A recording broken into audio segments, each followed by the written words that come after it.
Okay, what's going on, guys? It's your boy Mixin back once again, and we're hitting another live stream this week. Before we even get started here, make sure you guys are leaving a like, subscribing, and hitting that noti bell and leaving some comments down below so we can, really get this thing locked in and rolling. Um, so today, main thing I'm going to be going over is just how to kind of like take something that's like a simple like chord progression or melody and really just, transform it into something much, much bigger, much better. And yeah, that's basically what we're going to be getting into today. Um, so yeah, uh, first things first, I'll talk about like how we kind of got to this point. So this beat won on my Instagram page, and I say this every week. Head to my Instagram page. That's where I do all of the voting for each beat of the week. This one was decided by a couple of votes, so like keep that in mind. So it's like if you like want to see a beat like really badly for the week, I've had some people like kind of reach out to me like, oh man, I really wanted this beat or that beat, and it's like, well, maybe get some other people to vote so you can get your beat to win. Um, and yeah, I mean, like really, like just trying to keep it pushing with all this content and stuff. I like love the interaction that you guys give me on all the videos and different stuff like that. Whether it's just the beats, whether it's the you know the actual live streams or the short breakdowns that we got every week. I will be releasing the one from last week's later on today. Just kind of like with Thanksgiving and everything, it made it a little bit tougher to like get the video out this Thursday. Um, but yeah, so the beat that won this week was a Kid Cudi type beat. So I'll be kind of going into that and really just trying to like talk about how we can kind of go from how can we like really just go from the simple melodies to something that's like really like more complex. So without further ado, let's kind of get like right into this video. So like I said, the main thing that we'll be covering today is how to change like a simple chord progression like this that's all stacked together into something that's a lot more complex. We'll be using different things like gross beat, EQ, saturation, and like a couple of free plugins that I'll link you to them, at the end of this video. Uh, but yeah, so without further ado, I'll play this beat just in case you forgot what it sounded like or haven't heard it. This is what the beat sounds like when it's all put together.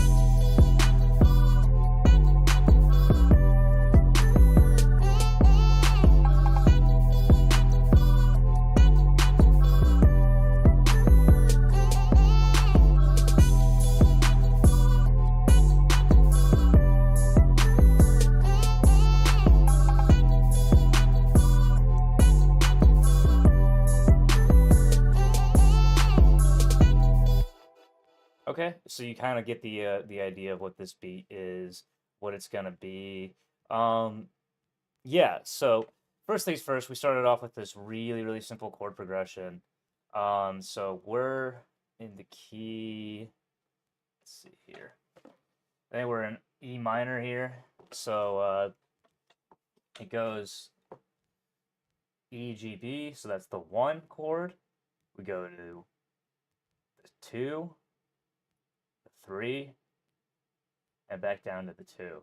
Now this isn't like really like, oh, this is like very like complex. It's really not like a chord progression. I literally just took the notes going like this in my scale, thinking that sounded like nice, dark, and eerie. Um, and it's like, okay, well, I can make chords out of this because like I'm like, oh, I like want to like use an organ. So I just went from taking my root note and playing this, right?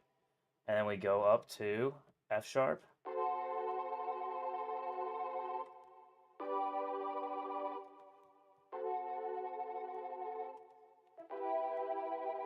Yep, with our keys there. So it's Really simple pattern, not like anything complicated. So it's just a 1 2 3 2 pattern, and we repeat it for the next 5 bars. Um, Really, with this, you can kind of like see one of the things that I wanted to keep in mind was just like progression up and down just by a half step for each note. Really kind of like really like basic chord progression. Literally just going with the chord progression and not making it difficult at all. It's a yeah, like I said, really really simple. When I played it in, obviously that's like why it's like this, and then I just quantized it. And now this is typically not how you'd want to like do things. I knew I was just gonna make this thing a lot more complicated by the way that I mixed it.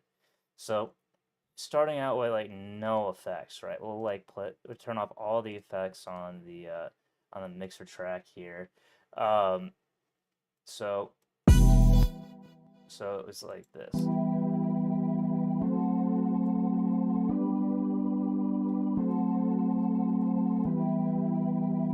So it's got like a lot of bass in it, right? So the first thing I did is rolled off that bass and raised some of the higher mids, and then put on more EQ after I did gross beat to really like accentuate that. Put a little saturation in there using saturation knob from Softtube. Just kept it neutral and then just raised the saturation just a little bit to give it more of a colorful, thick feel. And then I added a couple of secret sauce things in here. So the main thing that I added was this gross beat, right? So we have that like melody playing.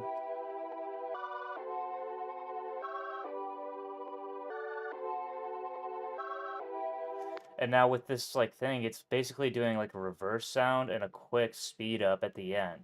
And like it like makes the pitches like all crazy. It makes everything go like completely different than like what it was before.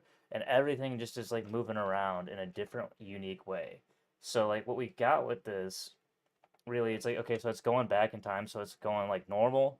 It like goes back in time, so it like kind of gives it that reverse effect, and then just does like a speed up effect. So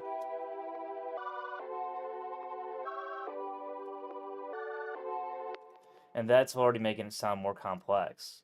Now we do this vinyl add thing. So it's from Isotope. This is pretty sure this is a free plugin.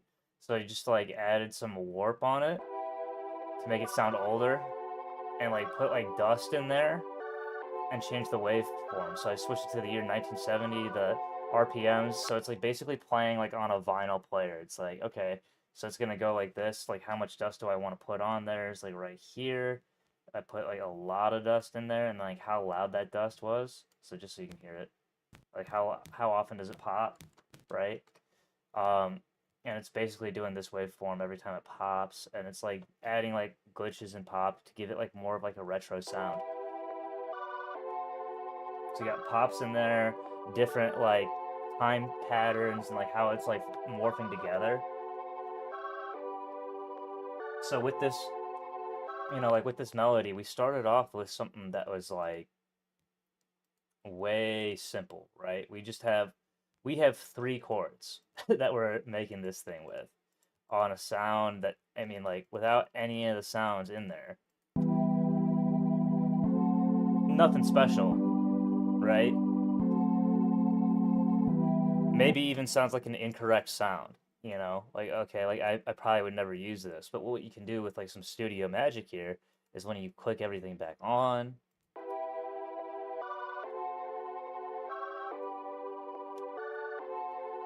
So I took out that bass part, like I said, I just rolled it off, so like when it was there, took that, and then raised this sound, and like obviously did like a little bit more, just wanted to raise it so you guys could hear it, and then did it again on this to like really like accentuate that, okay, this part's really important to me. So it's like just making it sound like I transformed this sound from being like just a basic chord progression to like kind of sounding like a chopped sample. And like when you do that, it's like when you like you can mess with different things in gross beat and different stuff like that. And like using different effects like isotope vinyl, it like really kind of pushes this thing into its own kind of universe. It like makes it its own sound, right? And of course, the other thing that's like really like nice in this song is the vocal chop. So like if you have like okay, like let's just say okay, I'm not really feeling very creative today. Like it's just like okay, I'll like just draw in these like three chords. Doing like a vocal chop over the top of anything really can like take your melody from like oh, this is just basic to something interesting. So like listening to this back.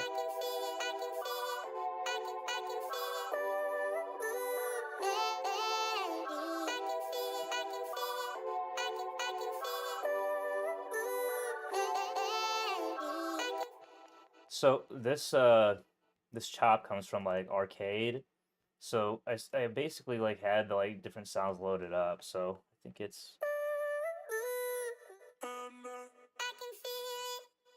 so that's the sound.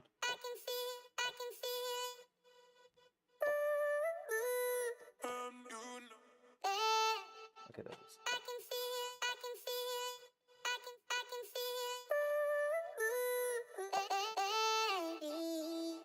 So it's just like it's it's three notes on here. And basically, like, if you have like a sampler like Arcade or if you just have the vocal chop, you can load it up. You can load up different parts. I think it's in you can either do it in FPC or you could do it in let's see, is it FPC?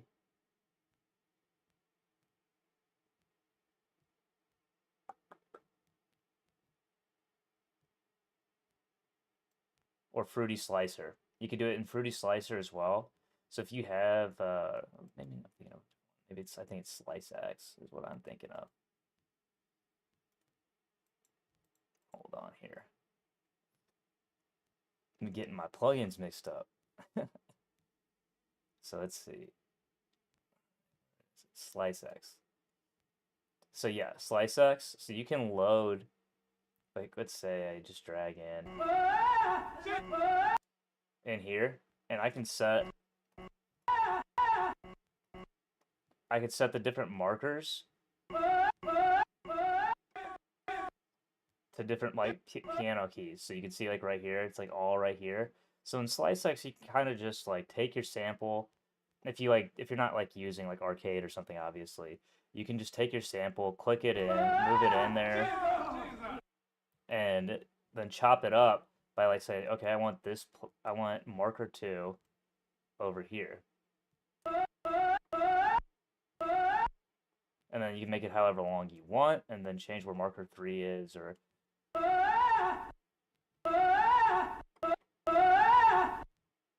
and so you can kind of like play it in.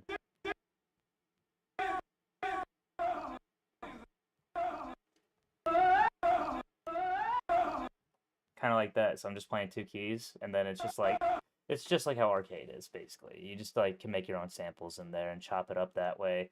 And if you're playing the whole sample, obviously you just go through all the keys like that.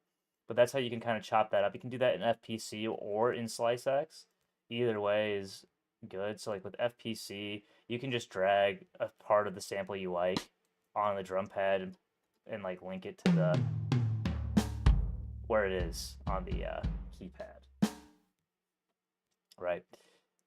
So you can just drag different sounds into FPC. So you could either do it like a drum machine that way, or you could do it like Slice X that way. But either way, adding a vocal chop in there, it's very easy. So like some of the techniques I can do, like I could show you. So it's like I like wanted to repeat the like so like you see how I chopped it up? It was like okay, I'm like repeating the like one phrase and then adding the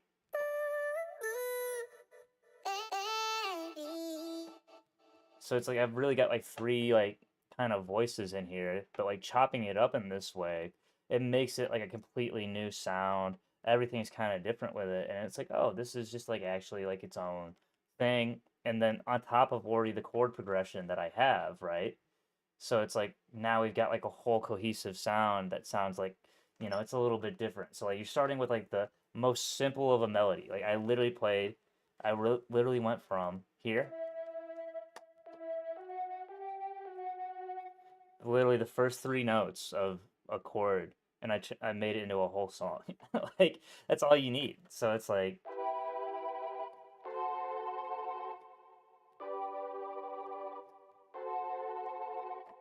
that's all you need. You don't really need much. Sometimes you only need two chords. It's just like how can you sauce it up and make it a little bit different. So like I'll make sure that I include isotope vinyl in there, in my description at the end of this video. But like you can like chop everything up with vocals.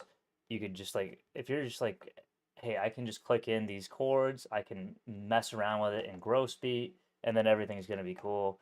I mean, like you can make your own little designs, and I'll go back into gross beat a little bit and kind of like talk about it. So the way that I like do this, the way you can get like the reverse effect, right? So you just like right click in your dots, right? I typically like to snap to like quarter beat. You can like do this from here. So you could go right here and then right click down to here, right? So hold on, right click down to here. And now this, like going down two spots per like quarter beat here, that's how you get the reverse effect. Um,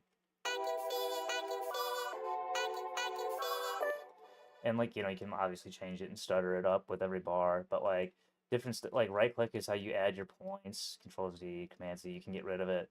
But like I talked a little bit about gross beat last week, but that was more just getting the halftime basic stuff that you'd like want to have in gross beat. um but this is like how it gets more complex. You can like make it go reverse, and this just transforms our chords that we had that were like so basic into like a whole new melody that like makes it sound like a chopped sample, and then I just put a chopped sample on top of it. And yeah, that's really something that I feel like is pretty cool. um, Going into the drums here, let's play all of them together, make sure everything is back on.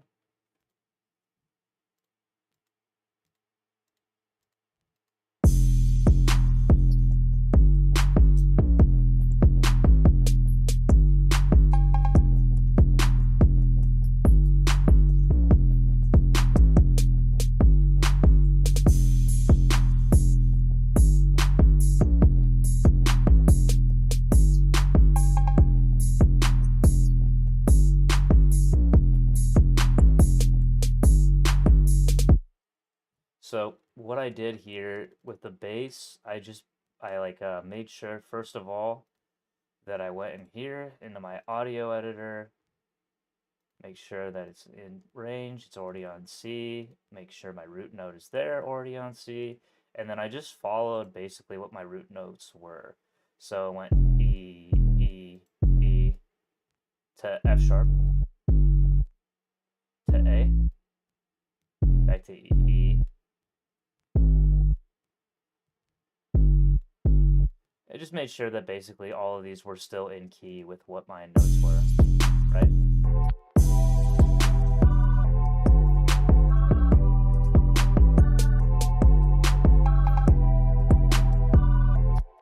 So that's basically one thing you can kind of like do. Just make sure you can do base it off your root notes, or just making sure that the note is just even in key with it. And I think that kind of like goes a long way. Cause like what we did with I think it was three. We had GBD, but like you could also like make it extended like this,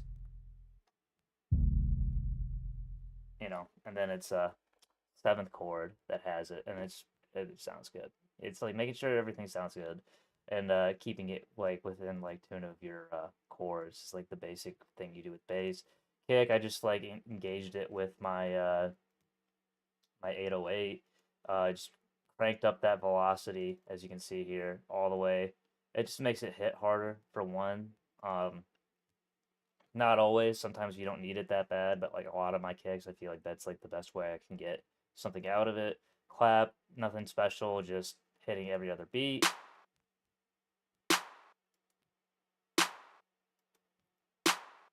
And then hi-hat. Now, I'll talk a little bit about the hi-hat here. Because this is a Kid Cudi type beat, I typically like to do like a darker sounding hi-hat when I'm making any of these kind of like sounds or changes or different stuff like that.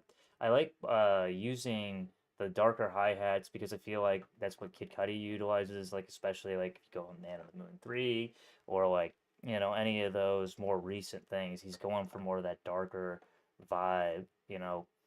Um, and I just keep my typical bounce here, as you can see with the velocity, the up, down, up, down, up, down, to get that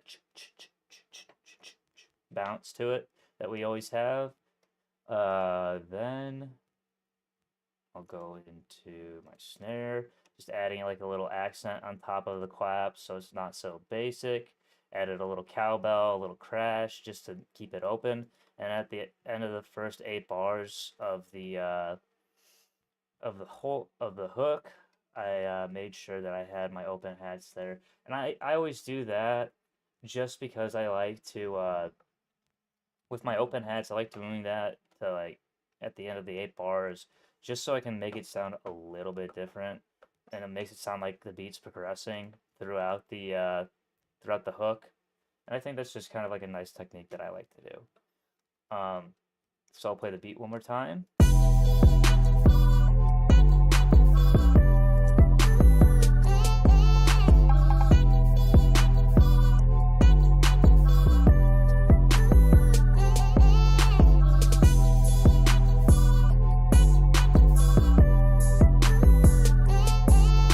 There's that progression, you know.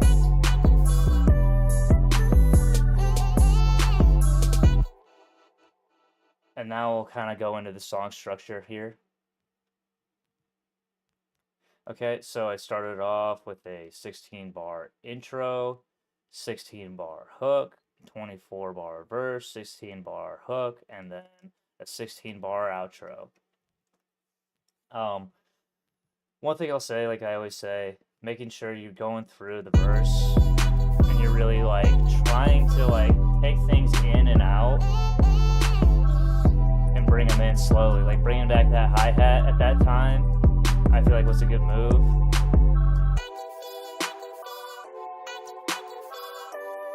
And like just kind of like keeping it progressively going, you know, like it's building back up, right? We bring the bass back right about now, and boom, like have it like be this like cool breakdown right before the hook's about to come back in, and then you leave your 2 bars for your artist to say their final words of the verse. So that's just basically what I do. Like I kind of like, all right, what sounds good at this point? What do I want to take away? What do I want to bring back? That's usually what I like to do with my verses. Mixing, we kind of went over a lot of this already with the with the uh, with the organ here with my main like chords. Like that was basically how to spice it up. So something new that I tried with this one, I really wanted to distort my bass. So I like cranked it up, did my typical EQ technique where I fade this back and this back, and then I added this blood overdrive. So it's like, okay, this sounds like good, but it's like, oh, I needed it to have that extra level. And Soft Clipper really wasn't doing it justice, so I like really like cranked up the preamp in this and kind of just made my own little distortion with that blood overdrive. It's a newer thing with FL Studio, and I really like it. Then we got the clap, just EQing it the same way, raising like the lower mid parts to make it like a little bit more bassy, the higher mid parts just to make the clap like sound like itself, but just like accenting the parts that were the best. The hi-hats, just taking pieces in and out. I'm gonna move this over. Taking the, you know, the high, like the mids out like where I can and the treble out where I can, and then raising the pieces that I like. Just not trying to affect the sound a whole lot, but like raising like the parts that I like. Then we had obviously our vocal chop. And then just again, it's like kind of like not taking out the pieces that I like the best and raising some of the pieces that are good, not really affecting the sound a lot there. Same thing with the snare, you know, like places that I liked, and then, you know, pinch the frequency, force it into that one zone, make it like really cool like that. open hat. I had to merge it a little bit just so I can like force it into like the left ear, because without doing that, right, it's going too far to the left. And then you want it to like just kind of like be like a little bit more centered. And then we got our cowbell, right? And just kind of like I like kind of like took off some of the treble on that just to make it a little bit more interesting for my sound. So like without it,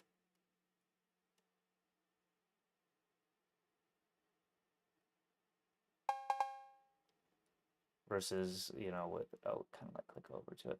So versus this.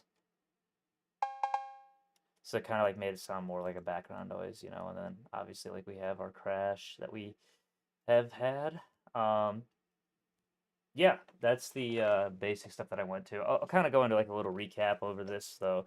So the main things you want to remember from this video, really about like making a dark melody just a little bit, a dark, let's see, how do I want to word this? So I guess the main thing you want to like remember from this video is how do you take a simple melody or simple chord progression and make it a lot more complex just by using basic effects. So like the way, like I said, we did that. We used our gross beat, we used our EQs, our saturation, and then this isotope vinyl for a little extra of that secret sauce that I like to have, making it sound old, making like a basic chord progression sound like an old school sample. Um, and that's the basic techniques of the day. I thank you guys as always for tuning in, watching me, giving me the love and support that you guys give. I thank you guys so much that I get to keep doing this day after day. It's something that really excites me. So thank you for being along for the ride, and that's what I got for you guys today. So peace, God bless. I hope all of you guys had a great uh, Thanksgiving and everything like that.